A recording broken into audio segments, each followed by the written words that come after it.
Nasa state of calamity ang Baez Negros Oriental dahil sa pagtagas ng kemikal mula sa wastewater lagoon ng isang planta nitong October 26.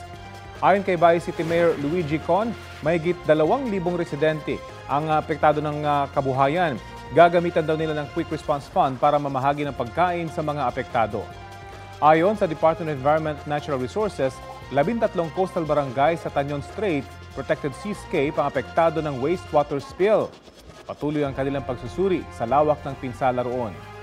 Pinag-aaralan din daw ng DENR ang Environmental Compliance Certificate at iba pang permit ng kumpanyang may-ari ng planta.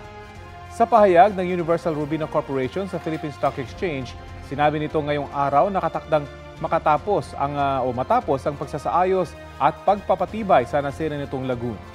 Nakikipagtulungan din daw sila sa DENR at iba pang ahensya para makontrol ang pagkalat ng kontaminadong tubig at para sa recovery. Ibinibigay din daw ng kumpanya ang pangangailangan ng mga pamilyang apektado ng wastewater spill hanggang bumalik sa normal ang sitwasyon.